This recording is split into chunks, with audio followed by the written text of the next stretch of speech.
नमस्कार, मी डॉक्टर कविता राणे. 5चा पंचनामामध्ये आपल्या सर्वांचं स्वागत. महाराष्ट्राच्या राजकारणामध्ये सध्या एक गुंड महत्त्वाचा ठरतोय आणि याला कारण आहे सध्याचे विधान परिषदेचे सभापती राम शिंदे आणि राष्ट्रवादी काँग्रेस शरदचंद्र पवार पक्षाचे आमदार रोहित पवार या दोन्ही नेत्यांमध्ये एका गुंडावरून आरोपांच्या फैरी झडतात. कळीचा मुद्दा आहे निलेश घायवळला मदत केली कुणी. आता एव्हाना महाराष्ट्राला निलेश घायवळ कोण हे चांगले ठाऊक झाले. तोच निलेश घायवळ ज्याच्यावर कोथरूड गोळीबार प्रकरणात आरोप झाले आणि पुणे पोलीस निलेश घायवळ पर्यंत पोहोचण्या अगोदर तोच निलेश घायवळ हा लंडन मार्गे स्वित्झर्लंडला पळाल्याची चर्चा आहे. आता या निलेश घायवळशी जवळचे संबंध नेमके कुणाचे आहेत? राम शिंदे यांनी आज पुन्हा एकदा आरोप केलेत आणि त्याला रोहित पवारांनी उत्तर दिले. अगोदर या निलेश घायवळला बंदुकीचा परवाना द्यायला परवानगी दिली कुणी यावरून प्रकरण गाजलं होतं आणि आता या निलेश घायवळला पासपोर्ट देण्यासाठी मदत कुणी केली हे प्रकरण गाजतंय. याच संदर्भातला हा एक रिपोर्ट पाहूयात आणि मग या सगळ्याचा पंचनामा करूयात.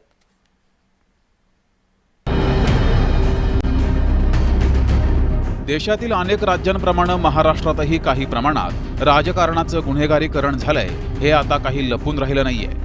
त्याचेच पडसाद सध्या राज्यातील राजकारणावर उमटतायत. पुण्यातील कुख्यात गुंड निलेश घायवळ मुंबई आंतरराष्ट्रीय विमानतळावरून परदेशामध्ये पळून गेला आणि इथे मात्र त्याच्या पासपोर्टवरून नवनवे आरोप दररोज टेक ऑफ करतायत. 2020 साली तत्कालीन गृहमंत्री अनिल देशमुख यांच्या मदतीनं रोहित पवार यांनीच घायवळला पासपोर्ट मिळवून दिला असा आरोप शिंदेंनी केलाय. की त्यांनी सरळ त्यांचं नाव घेतलंय की आमदार रोहित पवारांच्या माध्यमातून अनिल देशमुखांनी मदत केली. आम्हाला 2020 साली हा पासपोर्ट मिळालेला आहे आणि त्या पासपोर्टच्या आधारे आता ते बाहेरच्या देशात गेलेले आहेत. आणि आता मला वाटतं माननीय मुख्यमंत्री महोदयांनी सुद्धा हे गंभीर स्वरूपाचं प्रकरण असल्या कारणाने त्याची तातडीची दखल घेऊन चौकशी देखील त्यांनी आता प्रस्तावित केली आहे. चौकशी आणि तिथे निष्पन्न होईल. रोहित पवार यांनी मात्र राम शिंदेंवरच गंभीर आरोप केलेत. पाहुयात आपल्या एक्स पोस्टमध्ये रोहित पवारांनी काय लिहिलंय. माननीय प्राध्यापक राम शिंदे सर, पासपोर्ट राज्य सरकार नाही तर केंद्र सरकार देत असतं. एवढी साधी गोष्ट आपणास कळत नसेल तर हे दुर्दैव म्हणावं लागेल. घायवळ देशाबाहेर आहे. आपणही मागील काही दिवस देशाबाहेर होतात म्हणून कदाचित अहिल्यानगर SP साहेबांनी दिलेलं स्पष्टीकरण आपण पाहिलं नसावं. ते आपण नक्की बघा. पासपोर्ट 2020 साली मिळाला तेव्हा केंद्रात भाजपाचं सरकार होतं याचा विसर पडला का?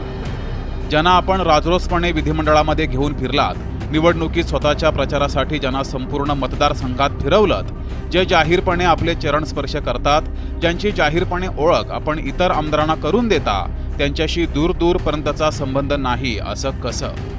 मग दूरपर्यंतचा संबंध नाही तर खूप जवळचा संबंध आहे असं तर म्हणायचं नाही ना आपल्याला.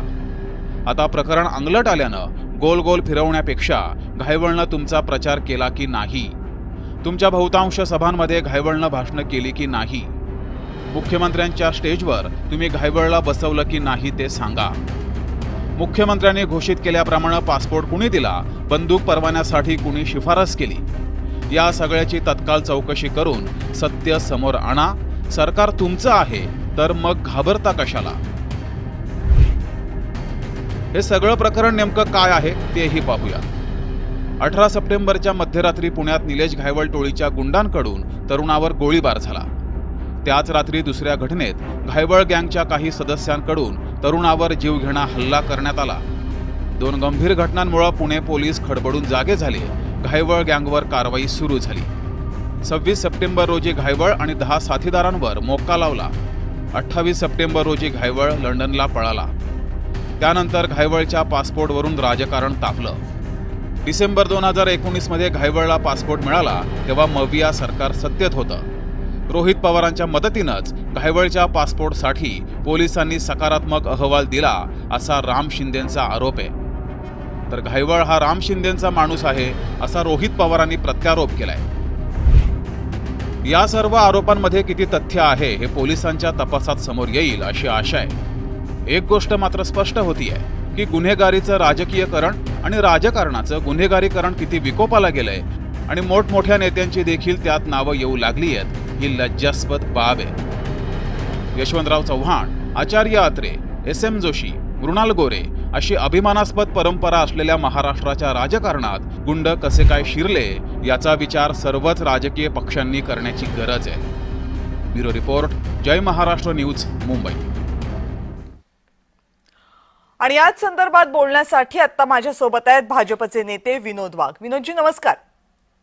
नमस्कार. हे सगळं प्रकरण सुरू झालेलं आता बरेच दिवस उलटून गेले. जवळपास महिना होत आलाय कोथरूडचा गोळीबार झालेला आणि त्यानंतर महाराष्ट्रातले इतके महत्त्वाचे नेते यांच्यावर आरोप होतात या प्रकरणात. खरं तर गुंडापुंडांवरून नेत्यांवर आरोप होण्याची काही पहिली वेळ नाहीये, पण महाराष्ट्रातल्या एखाद्या गुंडाला पोलीस बंदुकीचा परवाना नाकारतात. मग महाराष्ट्राचे गृहराज्यमंत्री तो परवाना द्यायला हवा किंवा सुनावणी घेऊन तो परवाना देण्यासाठी परवानगी देतात आणि त्याच्यानंतर महाराष्ट्राच्या विधान परिषदेच्या सभापतींवर त्याच गुंडाच्या पासपोर्ट संदर्भातले आरोप होत आहेत. कुठल्या दिशेला चाललंय महाराष्ट्राचं राजकारण? या ठिकाणी आपण बघितलं असेल की प्राध्यापक राम शिंदे यांनी सांगितलं की रोहित पवार यांनी निलेश गायवळला पासपोर्ट प्रकरणात कशा पद्धतीने मदत केली. त्या काळात जे महाविकास आघाडीचं सरकार होतं त्यावेळेस अनिल देशमुख तत्कालीन गृहमंत्री होते आणि अनिल देशमुख हे जरी त्यावेळेचे गृहमंत्री असले तरी रोहित पवार हे पवार घराण्यातून येत असल्यामुळं शेवटी सरकारमध्ये प्रत्येक मंत्र्यावर रोहित पवारांचा वचक होता. त्यामुळे कुठल्या मंत्र्याला कशा पद्धतीनं काम करून घ्यायचं, कशा पद्धतीनं त्या मंत्र्याला हाताळायचं आणि कशा पद्धतीनं आपले सगळे 2 नंबरचे धंदे असतील, वाईट कामं असतील, त्या मंत्र्यांच्या माध्यमातून करून घ्यायचं हे रोहित पवारांना चांगलं जमत होतं. म्हणून त्यांनी पोलिसांच्या माध्यमातून पासपोर्टसाठी ज्या काही अहवाल लागतो की एखाद्या व्यक्तीचा पासपोर्ट काढताना आपण पोलीसचा अहवाल पाठवतो, त्या अहवाल देणं हे राज्य सरकारच्या अखत्यारीत असलेल्या पोलीसच्या हातात असतं. त्या पोलिसामार्फत त्यांनी तो अहवाल योग्यरित्या पाठवून त्याला पासपोर्ट मिळवून देण्यासाठी प्रयत्न केला. पण रोहित पवारांनी पासपोर्ट मिळवून देण्यासाठी प्रयत्न केला असताना त्यांनी हे का नाकारावं हा मोठा प्रश्न या ठिकाणी आहे. 2021च्या निवडणुकीमध्ये सांगा की पासपोर्ट मिळवून देण्यासाठी एखादा नेता कसा काय प्रयत्न करू शकतो? म्हणजे हे अनहर्ड आहे. हे या ठिकाणी राम शिंदे साहेब सांगत नाही किंवा इतर भाजपचा कोणी नेता सांगत नाही. निलेश गायवळ यांचे जे मामा आहेत त्यांनीच सांगितलं की निलेश गायवळला पासपोर्ट काढून देण्यासाठी रोहित पवारांनी मदत केली असं त्यांच्या मामांनी सांगितलं. आपण राम शिंदे साहेबांनी सुद्धा तेच सांगितलं की निलेश गायवळ यांच्या मामांनी स्वतः सांगितलं की आम्हाला मदत पासपोर्टसाठी निलेश गायवळला कुणी केली.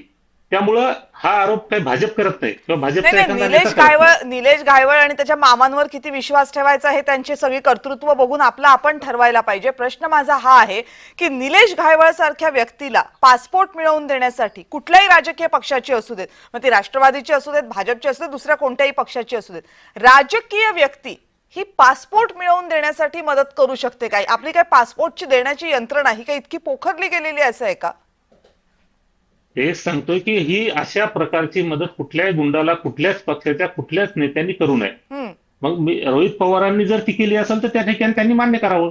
आणि राहिला प्रश्न की तुम्ही सांगितलं ते अगदी खरं आहे की समाज विघातक कृत्य करणारे जे काही गुंड असतील, ज्याच्यामुळे समाजातल्या घटकांना नुकसान होत असेल, सर्वसामान्य माणसाला ज्याच्यापासून बाधा पोहोचत असेल, अशा लोकांना कुणीही पाठीशी घालू नये. मग ते कुठल्याही पक्षाचा राजकीय नेता असो, कुणीही असो, किंवा कुठल्याही एखाद्या मोठ्या घराण्यातला राजकीय नेता असो, त्यांनी अशा पद्धतीचं कृत्य करू नये. शेवटी गुन्हेगार हा गुन्हेगार असतो आणि गुन्हेगाराला आपण सगळ्यांनी मिळून रोखलं पाहिजे. गुन्हेगाराला गुन्हेगाराची जागा ठिकाणी दाखवून दिली पाहिजे. गणेश बागची, माझा प्रश्नच मुळात हा आहे की प्रश्न हा नाहीये की रोहित पवार आहेत की कोण आहे या नावाशी काही आता आपण ते नाव जरा बाजूला ठेव. प्रश्न हा आहे की महाराष्ट्रामध्ये, देशामध्ये पासपोर्ट अशा एखाद्या व्यक्तीला राजकीय हस्तक्षेपाने मिळू शकतो का? पासपोर्ट निलेश गायवळला मिळाला का आणि तो त्याला कुणाच्या मदतीने मिळाला हेही तुर्तास आपण केस स्पेसिफिक म्हणून बाजूला ठेवूयात. जनरल या प्रश्नाकडे जर बघितलं तर सर्वसामान्यपणे प्रश्न हा उपस्थित होतो की राजकीय नेत्यांच्या मध्यस्थीनं या देशामध्ये पासपोर्ट मिळवता येऊ शकतो का? या ठिकाणी या सगळ्या प्रकरणाची चौकशी केंद्र स्तरावरून राज्य स्तरावरून होते. राज्याचे सन्माननीय मुख्यमंत्री, या राज्याचे गृहमंत्री देवेंद्रजी फडणवीस साहेब या ठिकाणी सखोल चौकशी याची करतायत. कारण मी सांगितलं की अशा पद्धतीचा पासपोर्ट बिलकुल मिळता कामा नये. परंतु तत्कालीन गृहमंत्र्याच्या दबावाखाली कुठले पोलीस अधिकारी नेमके बळी पडले, कुठल्या दबावाला बळी पडून त्या पोलीस अधिकाऱ्यांनी त्या ठिकाणी पासपोर्ट देण्यासाठी मदत केली किंवा तो अहवाल देण्यासाठी मदत केली हे तपासणं या ठिकाणी गरजेचं आहे. म्हणून ज्या पोलीस अधिकाऱ्यांनी अशा पद्धतीची मदत त्या ठिकाणी केली त्यांच्यावर कारवाई होणं सुद्धा गरजेचे आहे. आणि त्यांनी कुणाच्या दबावात केली हे सुद्धा त्या ठिकाणी समोर येणं गरजेचं आहे. म्हणून आपण जे म्हणतो ते अगदी खरं आहे की अशा पद्धतीचा पासपोर्ट देऊ नये, अशा पद्धतीने कोणा गुंडाला पासपोर्ट मिळू नये किंवा एखाद्या अपराध्याला पळून जाण्यासाठी तो मार्ग सोपा त्या ठिकाणी होऊ नये. त्यामुळे याच्यावर बंधन आली पाहिजे. परंतु तत्कालीन कार्यकाळात कुणी हा सगळा खटाटोप केला याबाबत सुद्धा सखोल चौकशी होणं गरजेची आहे. याबाबत चौकशी चालू आहे आणि चौकशी झाल्यानंतर खरं दूध का दूध पाणी का पाणी समोर येईल. म्हणून आज कुणी किती काही म्हटलं तर उद्या सत्य समोर येईल. फक्त उद्या सत्य समोर आल्यानंतर उद्या असं म्हणू नये की आमच्यावर काहीतरी राजकीय सूडबुद्धीने आरोप होतात, आम्हाला अडकवण्याचा डाव त्या ठिकाणी दिसतोय, आम्हाला फसवण्याचा डाव होतो. हे रडगाणं नेहमीप्रमाणे फक्त त्यांनी रडू नये. जे काय असेल ते समोर येईल आणि दूध का दूध पाणी का पाणी त्या ठिकाणी होईल. नाही गणेशजी, मला प्रश्न इथं नेत्यांचा फक्त नाहीये, प्रश्न व्यवस्थेचा आहे. कारण नेते विनोद- येतात विनोद- जातात, प्रश्न कविताजी, व्यवस्थेचा आहे विनोद- आणि ती व्यवस्था मजबूत असली पाहिजे. अमोल मातेलेजी, राष्ट्रवादी काँग्रेस शरदचंद्र पवार गटाचे प्रवक्ते आपल्या सोबत आहेत. अमोल मातेलेजी, प्रश्न असा आहे की आता फक्त आरोप काही रोहित पवारांवर होत नाहीयेत. रोहित पवार महाविकास आघाडीच्या सरकारमध्ये सुद्धा मंत्री नव्हते, ते फक्त आमदार होते. पण आरोप होत आहेत तत्कालीन गृहमंत्र्यांवर, अनिल देशमुखांवर. रोहित पवारांनी अनिल देशमुखांमार्फत पोलीस यंत्रणांवर दबाव आणून निलेश घायवळला पत्त्यासंदर्भात पासपोर्टसाठी मदत केली, असा थेट आरोप आहे. नाही, हा जो आरोप आहे हा धांदात खोटा आहे. स्वतः रोहितदादा पवार यांनी फेसबुकला आणि एक माध्यमाद्वारे आपली भूमिका त्या ठिकाणी स्पष्ट केलेली आहे. मी भारतीय जनता पार्टीला हे विचारू इच्छितो, त्यांचे जे प्रवक्ते या ठिकाणी बसलेले ते सारवासारव करण्याचा प्रयत्न करतात. भूतकाळात ज्या झालेल्या गोष्टीवरती ते नको त्या गोष्टीचं आमच्यावर खापर फोडण्याचं काम करतायत. हा त्यांचा नेहमीचा शिरस्ता राहिलेला आहे. आम्ही त्यांना बळी पडणार नाही. मला सांगा, विद्यमान परिस्थितीमध्ये एका नामांकित गुंड 25 गुन्हे दाखल असताना तुमच्या नाकावर टिचून त्याला पासपोर्ट मिळतो. पासपोर्ट देण्याची यंत्रणा कोण देतं, कोण करतं, कोणाच्या अंडर येतं? सेंट्रल गव्हर्नमेंटच्या अंडर असतं. विमानतळ कोणाची आहे? सेंट्रल गव्हर्नमेंटची. एवढा नामांकित गुंड घटना घडल्यानंतर दुसऱ्या तिसऱ्या दिवशी भारतामधून इतर देशामध्ये जातो, इतर देशातून दुसऱ्या देशात जातो. तेव्हा हे काय करत होते? बरं, यांनी जो पासपोर्ट पोलीस आयुक्तांना नाकारल्यानंतर यांच्याच दबावाने, म्हणजे कोणी त्यांना फोन केला गृह राज्यमंत्र्यांना आणि पासपोर्ट द्यायला लावला, हे काय सांगत नाही. बरं, एवढ्या सगळ्या घटना घडल्यानंतर सार्वजनिक ठिकाणी असा गोळीबार करणे योग्य आहे का? जर योग्य नाहीये तर त्या ठिकाणी संबंधित आरोपींना आतापर्यंत का पकडलं नाही? त्यांच्यावर का गुन्हे दाखल केले नाही? गंभीर स्वरूपाचे गुन्हे दाखल व्हायला पाहिजे, त्यांना अटक व्हायला पाहिजे. थातूरमातूर गुन्हे दाखल करून त्यांना तात्पुरती अटक दाखवताय. 1 महिना झालाय, तुमचं गृह खातं करतंय काय? पुण्यासारख्या शहरामध्ये कोयता गँग गेली अनेक वर्षापासून त्या ठिकाणी काम करते. लहान लहान मुलं, कॉलेजची तरुणातली मुलं कोयता घेऊन फिरतात त्या ठिकाणी. काल पण त्या ठिकाणी एका महिलेच्या गळ्यातलं मंगळसूत्र एका दुकानदाराच्या महिलेच्या गळ्यातलं काढून नेलं. हे काय करतात? कायदा सुव्यवस्था राहिली का? महिला सुरक्षित आहेत का या ठिकाणी? तरुण सुरक्षित आहेत का? कोणी येतं पोलीस स्टेशनला जातो, असं आहे गोळीबार अमोल करतो, मातेलेजी, रस्त्यावरती तुम्ही गोळीबार करतो. तुम्ही पुण्यामधल्या आत्ताच्या कायदा आणि सुव्यवस्थेवर जरूर बोला, पण प्रश्न असा आहे की ज्या निलेश घायवळ बद्दल आपण बोलतोय तो निलेश घायवळ काय गेल्या 2-2.5 वर्षांमध्ये किंवा 10 वर्षांमध्ये तयार झालेला नाही. 25 वर्ष हा गुंड तयार होत होता आणि त्यावेळेस सगळ्या पक्षांची सरकारं होती. त्यामुळे असं कुणी फक्त एका दुसऱ्या पक्षांवर किंवा एका दुसऱ्या सरकारावर बोट दाखवू नका. सगळ्याच पक्षांच्या सरकाराचं त्याला वरदा हस्तय, हे स्पष्ट चित्र दिसतंय ना. मॅडम, जेव्हा आमचं सरकार होतं, जेव्हा आमच्या सरकारच्या कालावधीच्या घटना घडल्या त्याच्यावरती मोकासारखे गुन्हे दाखल केलेले आहेत. यांनी गुन्हा दाखल करायला इतका विलंब का लावलाय? उलट त्यांनी फूस लावून त्याला इतर देशामध्ये जाण्यासाठी यांनी परमिशन दिलेले आहे. यांच्या आपण नाकावर मोका टिचून गेला. यांनी लावलेल्या त्या का- गुन्हेगाराला पासपोर्ट मिळाला आणि ते गेला सांगतोय तो ना. पासपोर्ट घेऊन. सेंट्रल गव्हर्नमेंटची यंत्रणा मिळालं म्हणजे? यासाठी काम करते. केंद्रीय यंत्रणा या ठिकाणी पासपोर्ट देण्याचं काम करते. बरं, गुन्हा घडल्यानंतर अहो, पण विमानतळावर पोलीस जेव्हा तपासणी, जातो, पासपोर्ट साठीची पोलीस तपासणी ही तर राज्य सरकारच करतं ना, ती तर केंद्रीय यंत्रणा करत नाही ना. त्यांचा राज्य आरोपच सरकार थेट जरी आहे करत की तो तुमच्याच काळामध्ये झालं होतं. त्यांचं कसं आहे, त्यांचं पाप झाकण्यासाठी त्यांनी नेहमी आमच्यावर आरोप केलेले आहेत. ते आरोप केल्याशिवाय त्यांचं दुकान चालत नाही हे त्यांना माहिती आहे. तुम्हाला माहिती असेल, गेल्या वर्षी विधानसभेच्या निवडणुका झाल्या. हे सरकार मतचोरी करून नाही, निवडून ते आले. मतचोरीवर बोलू आपण निलेश घायवळ बद्दल बोलूयात. पासपोर्ट तुमच्याच सरकारच्या काळामध्ये दिला गेला होता ना, त्यासाठीचं पोलीस व्हेरिफिकेशन तुमच्याच सरकारच्या काळामध्ये गेलं होतं. जेव्हा निलेश घायवळ बद्दल दुसऱ्या सरकारांना आपण दोष देतो त्यावेळेस तुमच्या सरकारांनी जे केलेल्या आहेत चुका त्या कशा झाकता येतील? तेव्हा काही निलेश घायवळवर कारवाई झाली का? त्याचा पासपोर्ट रोखला गेला का? कुणाला प्रश्न विचारलाय? तुम्हालाच विचारलंय. काय काय काय बोला. मी तुम्हाला हेच विचारतेय की जेव्हा तुमचं सरकार होतं तेव्हा काही निलेश कायवाळवर कारवाई झाली का? त्याचा पासपोर्ट रोखला गेला का? गेलाच ना, त्याला पासपोर्ट मिळाला होता. तेव्हा काही पोलिसांनी हा शेरा दिला नाही ना की हा माणूस इथे राहत नाही, याच्यावर गुन्हे दाखल आहेत म्हणून. हे बघा मॅडम, केंद्रीय यंत्रणा त्या ठिकाणी पासपोर्ट देण्याचं काम करते. राज्य सरकारचे फक्त पोलीस व्हेरिफिकेशन करण्याचं काम करतात. पासपोर्ट पोलीस व्हेरिफिकेशनवरच पासपोर्ट निघतो. केंद्रीय नाही, असं नाही. जरा पोलीस समजून घ्या. व्हेरिफिकेशन जरी केलं तर तुम्ही काय समजा की मी स्वतः पासपोर्ट काढलेला मला माहिती आहे. आणि तुम्ही किती केंद्रीय खोटं बोलणार यंत्रणेचे आहे. तुम्ही? किती खोटं बोलणार? किती खोटं बोलणार? एक खोटं वासाहेब, बोलणार लपवासाठी 100 वेळेस खोटं बोलणार. तुम्हाला रोहित त्यामुळे पवारांवरती, जरा पवार सत्य स्वीकारा. कुटुंबांवरती आरोप केले नाही तर तुमचा पक्ष चालणार नाही. ही तुमची जुनी खोड आहे, आम्हाला चांगलं माहिती आहे.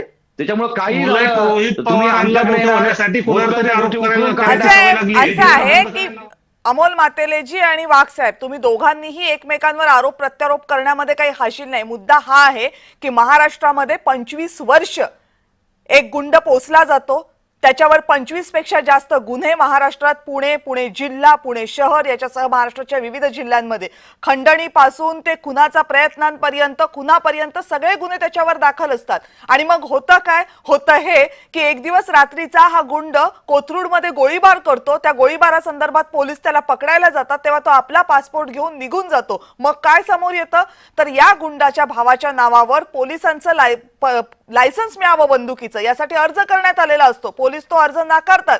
मग हा गुंड महाराष्ट्राच्या गृहराज्यमंत्र्यांकडे जातो, तिथे सुनावणी होते आणि मग त्याच्या भावाला लायसन्स दिलं जावं अशी शिफारस महाराष्ट्राचे गृहराज्यमंत्री करतात. त्याच्यानंतर ते लायसन्स दिलं जात नाही, कारण पोलीस त्याच्यावर कारवाई करत नाही. आता काय समोर येतं? आता समोर हे येतं की या गुंडावर मकोका लावलेला असताना हा गुंड पासपोर्ट मिळवतो आणि तो पासपोर्ट घेऊन पोलीस जेव्हा त्याला पकडायला जातात तेव्हा तो परदेशामध्ये फरार होतो. आज आपण या गुंडाच्या जेव्हा चर्चा करतो इथे, तेव्हा तो कुठेतरी परदेशामध्ये ऐशो आरामात बसलेला आहे. कधी पोहोचणार आहेत महाराष्ट्राचे पोलीस त्याच्यापर्यंत गणेश वाघजी, जर ही परिस्थिती आपल्या व्यवस्थेची असेल तर? कोणाला मला विचारता कविता? हो वाघ साहेब, तुमच्यासाठी हा प्रश्न. हा, विनोद वाघ, तुम्ही Ganesh I am so sorry Vinod वाघजी. नाही, मला एक, आता राष्ट्रवादीचे प्रवक्ते कोण बोलताय तिथं, त्यांना एक विचारा की अरे रावेची, दादागिरीची, गुंडगिरी रोखण्याची भाषा कोण करतं? हे जे पोलीस स्टेशनमध्ये जाऊन मागच्या आपण काही दिवसापूर्वी बघितलं असेल, आझाद मैदान पोलीस स्टेशनमध्ये जाऊन गुंडासारखी गुंडगिरी कोणी केली आणि हे त्या विषयावर बोलतात. अहो, स्वतः तुम्ही गुंड असल्यासारखे वागतात काही प्रकरणात, त्यामुळे गुंडगिरीची, गुंडाला रोखण्याची भाषा तुम्ही करू नये. उलट जे तुम्ही काही गुंड आतापर्यंत पुण्यासारख्या ठिकाणी, महाराष्ट्राच्या अनेक ठिकाणी मोठमोठ्या शहरामध्ये पोहोचली होती, त्याला मोडीत काढण्याचं काम या राज्याचे सन्माननीय गृहमंत्री, मुख्यमंत्री देवेंद्रजी फडणवीस साहेब आता करतायत. आपण अनेक वर्ष, जसं कविताजी आता म्हटलं ते योग्य आहे की गेल्या 30-40 वर्षात, 25 वर्षात, 35 वर्षात जे जे काही गुंड या ठिकाणी पोचले गेले, आतापर्यंत ते का पोचले, कशा पद्धतीने पोचले, या प्रश्नाचंही उत्तर या ठिकाणी मिळालं पाहिजे. अनेक गुंड तुम्ही पोचताय, अनेक निलेश गुंड तुम्ही घायवळ बद्दल सांभाळताय. बोलले, बाकीच्या गुंडांबद्दल बोललेलं नाही. आणि निलेश घायवळ पोचला गेला त्यावेळेस फक्त काँग्रेस राष्ट्रवादीचं नाही, भाजप महायुतीचं पण सरकार होतं वाघ साहेब.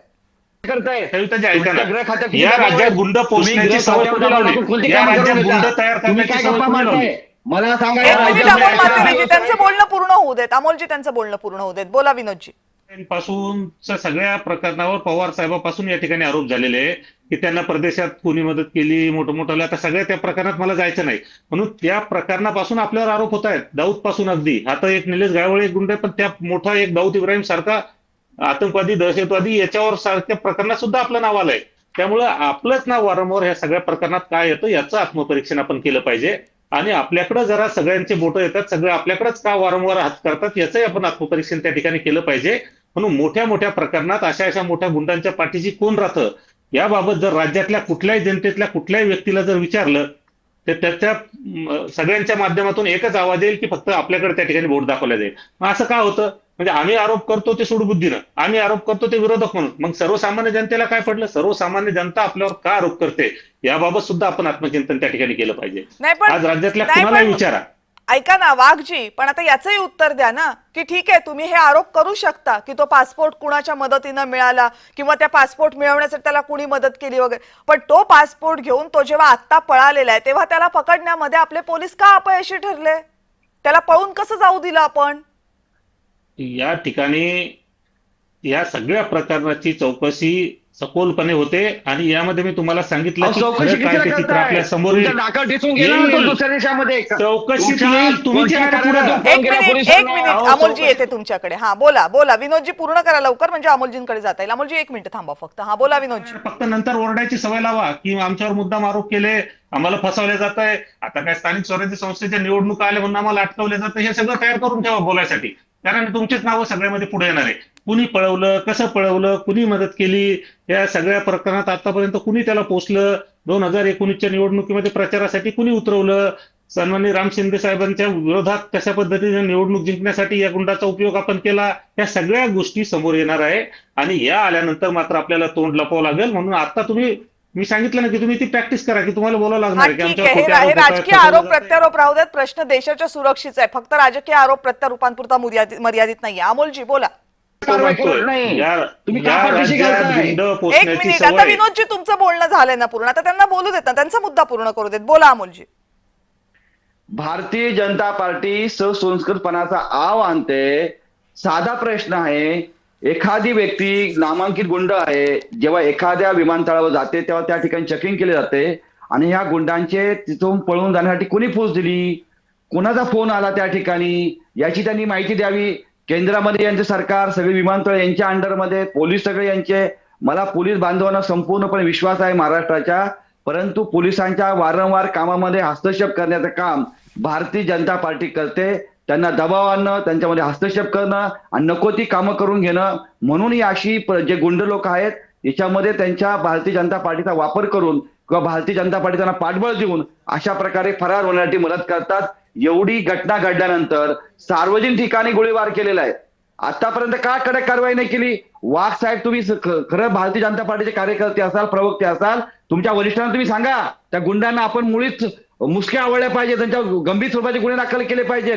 आजपर्यंत पुणे जिल्ह्यामध्ये किती सांगा बरं, कोयता गँग आहे, पिंपरी चिंचवडमध्ये कोयता गँग तिथं राजरोज फिरते. कायदा सुव्यवस्था आहे महाराष्ट्रामध्ये, सांगा ना किती महिलांवरती अत्याचार होतात. काल घटना घडली त्या ठिकाणी, एका दुकानात त्या महिलेचं मंगळसूत्र चोरून नेलं. काय करते पोलीस, सांगा ना मला. पोलीस बांधवांवरती तुमचा वारंवार हस्तक्षेप असल्यामुळे, दबाव असल्यामुळे त्या ठिकाणी अशा घटना घडतात. कोणत्याही गुंडाला कारवाई ठीक केली आहे. का तुम्ही फोन करता आणि गुंडाला पाठीशी घालता.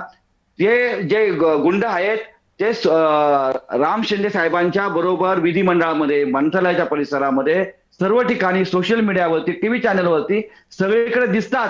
इतका त्यांना जर अभय असेल तर ते कशाला घाबरते मला सांगा बरं. एवढी घटना घडल्यानंतर त्यांना कोणताही भय नाहीये. त्यांना माहिती आहे आम्ही किती घटना केल्या, किती गोळीबार केल्या, किती मर्डर जरी केल्या तर आमच्या मागे भारतीय जनता पार्टी आहे. भारतीय जनता पार्टीचे काही नेते आहेत, त्यामुळे आम्ही किती गुन्हे दाखल केले तर आमच्यावर काही होऊ शकत नाही. बर ठीक आहे. विनोदजी, आता शेवटचा प्रश्न तुमच्यासाठी आहे की हे तर नाकारता येणार नाहीये ना की राम शिंदेचे आणि या निलेश घायवळचे घनिष्ठ संबंध होते, त्याचे तर बरेच फोटो समोर आहेत. तुमच्या एखाद्या इतक्या वरिष्ठ पदावरच्या नेत्याच्या अशा गुंडाशी जाहीरपणे संबंध असतात, विधान भवनामध्ये ते त्यांना घेऊन आले असेही आरोप आहेत, व्यासपीठावर त्यांना घेऊन बसले, प्रचारामध्ये त्यांना घेऊन फिरले असे आरोप होत आहेत. इतक्या महत्वाच्या पदावर बसवलेल्या व्यक्तीचं अशा व्यक्तीशी नाव जोडलं जाणं हे सुशोभनीय आहे का? मी आपल्या याही प्रश्नाचं उत्तर देतो. तत्पूर्वी हम्म. त्यांनी अगोदर जे सांगितलं की पोलिसावर दबाव आणला जातो, पोलिसावर आरेरावी केली जाते. मी आताच अगोदर सांगितलं की आझाद मैदान पोलीस स्टेशन मधला व्हिडिओ जरा आठवा, बघा आणि आपल्या नेत्याला समज द्या की पोलिसावर दबाव अशा पद्धतीने आणणं योग्य नाही. पोलीस शेवटी कर्मचारी असतात, आपल्या सेवेसाठी ते सगळे बांधव या ठिकाणी काम करत बरं, असतात. ठीक आहे. त्यामुळे त्यांचे कुटुंब घरी बघत असतात की त्यांच्या जर घरच्यावर बरं, अशा ठीक आहे. पद्धतीने आता कोणी बोलत मुद्द्याकडे असेल येऊयात, एखादा वेळ नेता, संपली. मी तर ते विचारलेल्या देतं. प्रश्नाचं प्लीज उत्तर द्या. मी आता त्याचंही उत्तर का देतो. पाठीशी राहिला घालता हे प्रश्न सांगा दोन. ना. हा ठीक आहे आता अमोलजी, त्यांना उत्तर तुमच्या देऊ याच्यात- देतात. हा तुमच्या मध्ये मी बोललो नाही, ऐका जरा. यांना म्हणावं राहिला प्रश्न आता निलेश घायवळचा 2019च्या कर्जत जामखेडच्या पहिल्या रोहित पवारच्या निवडणुकीमध्ये प्रचारक म्हणून निलेश घायवळला कोणी उतरवलं? निलेश घायवळ प्रथम कोणाचा कार्यकर्ता होता? त्याला कोणी पाठबळ दिलं? कोणा आर्थिक सदृढ करण्यासाठी कोणी मदत केली? सगळ्या बाबीनं त्याला मदत करून मोठा गुंड बनवण्यापर्यंतची सगळी मदत ह्या रोहित पवार आणि या टीमनं त्यांना केलेली आहे. त्यानंतर त्यांचं रोहित पवारचं जे राम शिंदे साहेबांनी सांगितलं की काहीतरी कारणास्तव बिनसलं आणि ते बिनसल्यामुळे ते काहीतरी त्यांचं काय असतील त्यांच्या गुपित गोष्टी त्या घेऊन ते राम शिंदेकडे आले होते की रोहित पवारांचे काय काय काळे धंदे आहे, काय काय कशा पद्धतीचं काम आहे, कशा पद्धतीने त्यांनी गुंड हा. पोसणे चालले. त्यावेळेस कोणीतरी फोटो काढला असेल राम शिंदे साहेबांसोबत, तो फोटो व्हायरल झाला. अहो, ते विनोद सांगण्यासाठी साहेब, काही आलेले एक होते. फोटो नाहीये ना, फोटो तर अनेक आहेत. आणि असं जर काही रोहित पवारांनी काय काळं बेरं केलं हे जर राम शिंदेंना सांगायचं होतं निलेश घायवळला, तर ते काय जाहीर सभांमध्ये भेटून सांगणार आहेत का? जाहीर कार्यक्रमांमध्ये मंडळी सांगणार? येऊ काय काय समर्थन करताय तुम्ही? म्हणजे निलेश घायवळ सारख्या व्यक्ती बरोबर असलेले संबंध याचं हे समर्थन? तुमची सवय आपण हे भारतीय जनता नाकारताय पक्षाची का? खोटं आपण हे बोलणं. नाकारताय का? लक्षात घ्या. 2019 मध्ये आम्हाला त्यांच्या माहिती आहे. प्रचारात निलेश नाही, घायवळ नाही. होते म्हणून हे मी नाकारताय असं का? म्हणते की तुम्ही रोहित पवारांवर जरूर आरोप करा. तुम्ही रोहित पवारांचे फोटो दाखवा आणि आरोप करून हे नक्की सांगा की रोहित पवार निलेश घायवळ बरोबर होते. याचा अर्थ असा होत नाहीये ना की रोहित पवार निलेश घायवळला जवळ करत होते म्हणून भाजपच्या नेत्यांनी पण तेच करावं, असा याचा अर्थ होतो का? आम्ही निलेश घायवळला जवळ करत नाही. आमचा कोणताही नेता गुंडांना पोसत नाही, गुंडाला पाठीशी घालत नाही. उलट मी सांगतो, रोहित पवारांनी हे नाकारलंय का की त्यांनी नाकारून दाखवा की निलेश घायवळ त्यांच्या प्रचारात नव्हते म्हणून? त्यांनी सांगावे त्या ठिकाणी छाती टोकपणे. 2019 ला त्यांनीच त्यांना आणलं प्रचारात. त्यानंतर राम शिंदेनी याबाबत सविस्तर सगळं आपलं म्हणणं मांडलं, कशा पद्धतीनं त्यांचे जे रोहित पवारांचे आणि निलेश घायवळचे संबंध होते हे त्यांनी स्पष्टपणे सगळ्या बाबी आपल्या सखोलपणे त्यांनी या ठिकाणी मांडल्या. त्यामुळे परत बरं, खोटं म्हणजे बोलायचं, भेटून बोलायचं हा धंदा. राम शिंदेचे निलेश घायवळ सोबत असलेले फोटो आणि ते सगळे जे काही व्हिडिओज आहेत त्या सगळ्याचं समर्थन करताय तुम्ही? शस्त्र आम्ही परवाना बिलकुल कोणी दिला? समर्थन ॲडव्होकेट करत अमोल नाही. म्हात्रेंनी दिला आम्ही का? समर्थन करत नाही. वाघ साहेब, आम्ही कुठल्याच शस्त्र गुंडाला, परवाना कोणी कुठल्याच दिला? रोहित गुंडाचं पवारांनी दिला समर्थन का? करत नाही. विमानतळावरून कुठल्याच जाण्यासाठी एक मिनिट, गुंडाचं ना, आम्ही अमोल समर्थन म्हात्रे, करत नाही. त्यांचं उत्तर होऊ देत ना. कुठल्याच गुंडाचं आम्ही समर्थन करत नाही. कुठल्याच गुंडाला आम्ही कधीच पाठीशी घालत नाही. ही सवय मी तेच सांगतोय की वारंवार की आपण गुंड पोसण्याची सवय लावली ती जरा बंद करा आणि रडगाणंही बंद करा. ज्यावेळेस आपल्या अंगावर येईल त्यावेळेस अहो, रडगाणं जे आपण वाघ सुरू साहेब, करतो तुम्ही ते बंद आम्हाला ठीक आहे, करा. चला, अमोलजी बोला, शेवटचा मिनिट राहिला. विमानतळावरून जाण्यासाठी मदत कोणी केली? रोहित दादांनी मदत केली का? येईल ना. शस्त्र परवाना देण्यासाठी अहो, रोहित दादांनी सगळं मदत केली समोर का? येईल. सगळं माझ्या समोर प्रश्न येईल. उत्तर द्या ना तुम्ही. सगळं नको ते उत्तर का देताय तुम्ही? तेच देतोय. मूळ प्रश्न तेच तुम्ही देतोय. का सगळं गुंडांना समोर मागे येईल. घालताय? पाठीशी का चौकशीमध्ये घालताय? तुम्हाला का सगळं मदत समोर करताय? येईल. एक मिनिट सगळं समोर येईल. विनोदजी, सगळं समोर येईल. सगळं समोर येण्यासाठी खरं तर चौकशी होणं गरजेचं आहे. कारण हा प्रश्न फक्त निलेश घायवळचा नाहीये. हा प्रश्न फक्त रोहित पवार या एका आमदाराचा नाहीये किंवा विधान परिषदेच्या सभापतींचा नाहीये. हा प्रश्न त्याच्याही पुढचा आहे. हा प्रश्न आहे की महाराष्ट्राच्या, देशाच्या कायदा आणि सुरक्षा व्यवस्थेच्या ज्या व्यवस्था आहेत त्या खंबीरपणे आणि निष्पक्षपणे काम करतात की नाही. निलेश घायवळचं प्रकरण बघितलं तर या व्यवस्थांमध्ये बरेचसे लूपहोल्स आहेत हे स्पष्ट दिसतंय. निलेश घायवळ सारखा व्यक्ती जर आपल्या नावामध्ये थोडाफार बदल करून, पत्त्यामध्ये बदल करून, दुसऱ्या जिल्ह्यातला पत्ता देऊन पासपोर्ट मिळवू शकत असेल, निलेश घायवळ सारख्या व्यक्तीचा भाऊ जर आपल्यासाठी सरकारी परवाना बंदुकीचा मागत असेल आणि त्याला गृहराज्यमंत्री परवाना द्यावा अशी शिफारस करत असतील तर प्रश्न एकट्या निलेश घायवळपुरती मर्यादित राहत नाही, तो आपल्या व्यवस्थेचा प्रश्न आहे. त्यामुळे निलेश घायवळला परदेशातना मुसक्या आवळून कदाचित भारतात, महाराष्ट्रात आणलं जाईलही आणि त्याच्यावर खटला दाखलही केला जाईल, पण तिथे प्रश्न संपणार नाहीये. निलेश घायवळ सारख्या वृत्ती आणि निलेश घायवळ सारखे गुंड पोसायचे नसतील तर आपल्याला साध्यातल्या साध्या पोलीस स्टेशन पासून ते गृह मंत्रालयापर्यंत सगळ्या आपल्या व्यवस्थांमध्ये बदल करावे लागतील. ते करायला आपण तयार आहोत का, हा महत्वाचा मुद्दा आहे. आपण दोघेही जण या चर्चेत सहभागी झाला, दोघांचेही मनापासून आभार. आणि यानंतर 5चा पंचनामामध्ये वेळ झाली इथेच थांबण्याची. पाहत रहा जय महाराष्ट्र.